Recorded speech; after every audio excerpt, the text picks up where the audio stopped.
So we have some chatanim here in the community, and it's definitely wedding season because we got past the point of Sfirat Omer and before the time of Ben HaMiksarim, when there's a custom not to get married at certain points within that 3-week period. So the question that arises is, what about a bride, a kala, who is lighting candles for the very first time? She's lighting the Shabbat candles for the first time after her wedding. Does she recite as well, in addition to the bracha of Ladlik Ner Shel Shabbat, does she also recite the Shehechiyanu because it's the first time she's doing a mitzvah? So we find that there is a Gemara brought down, and actually Tosefta, which tells us that when a person has a new talit or a new set of tefillin, then he makes a Shehechiyanu when he puts on that talit or when he puts on that set of tefillin. However, the Tosafot, Masechet Menachot bring down from Rav Shira Gaon that that's not the custom. So if a person buys a new talit, or if they put on a new set of tefillin, according to Tosafot, they do not recite a Shehechiyanu on that new and happy occasion. However, the Rambam brings down the Tosefta. The Rambam says you do make a Shehechiyanu in one of those two cases, new talit and new tefillin. However, the Tur brings down, and this is what Halakha L'Maaseh in the Shulchan Aruch, he makes a distinction. If you buy a new talit, you do recite a Shehechiyanu on that mitzvah or on that new talit, but not when you put on a new set of tefillin. What's the reason for that? The reasoning is, Maran Bet Yosef explains the name of Mahri Abohav, which is that the tefillin, we follow the ruling of Rav Shira Gaon, which is we don't make a new bracha on inyanim of mitzvot. If you have a new set of tefillin, you don't make a new bracha. But a talit is no worse, it's no different than a new garment. A person buys an expensive or a prestigious garment, and the halacha is you make a shehechiyanu on the garment. The talit is certainly no worse than that.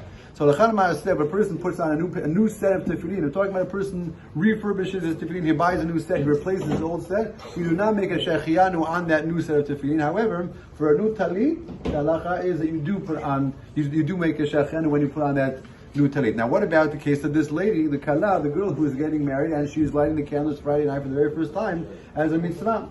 So there is Gemara also Masechet Menachot that tells us that the Kohanim in the Beit HaMikdash would recite a Shehechiyanu. Now she explains that when they would come for the very first time, a new young Kohen comes to the Beit HaMikdash to do the Avodah in the Beit HaMikdash, she makes a Shehechiyanu. According to that, it would seem like the first time a person does a mitzvah, they should recite a Shehechiyanu. So maybe that would be the case for the kala, either going to the mikveh for the first time, or lighting candles for the first time, or a bar mitzvah boy putting on tefillin for the first time. It would sound like maybe he should, it's the first time he's doing a mitzvah, maybe he should say the bracha.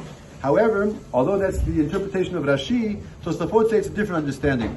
Basically, the principle that comes out from Tosafot is we only recite a Shehechiyanu when a mitzvah comes in a predictable cycle. For example, the 15th day of Tishrei, we all know that Bezrat Hashem, we should be zochet to eat in the Sukkah. That's a predictable cyclical mitzvah. Same thing with Matzah, the first night of Pesach. It's a predictable time that comes during the year on a cycle. For that type of a mitzvah, yes, we recite Shehechiyanu. But for a mitzvah where there's no prediction or there's no cycle that it follows, you do not recite a Shehechiyanu.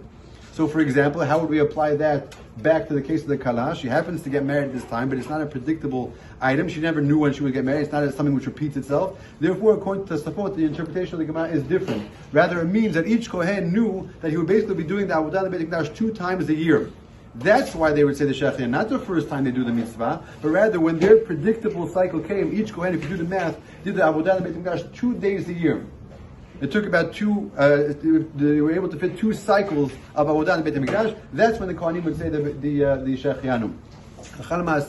The Chatam Sofer suggests that maybe the kala is able to do it because she should make a Shehechiyanu, because the first time a person becomes eligible to make a mitzvah, to do a mitzvah, then they say Shehechiyanu. However, many poskim do not rely upon this, and therefore, unless the person has a custom to do so, let's say by a bar mitzvah, for a bar mitzvah boy, unless you have a custom to say Shehechiyanu, Chacham Ovadia rules, and Chacham Ovadia and other places, Taharat HaBayit as well, that a person does not recite a Shehechiyanu the first time they do a mitzvah. That would include the kala the first time she goes to the mikveh. That would include the first time she lights the candles. It would include the bar mitzvah boy also the first time he puts on tefillin. If there's no minhag otherwise, he should not make a bracha on the first time does mitzvah.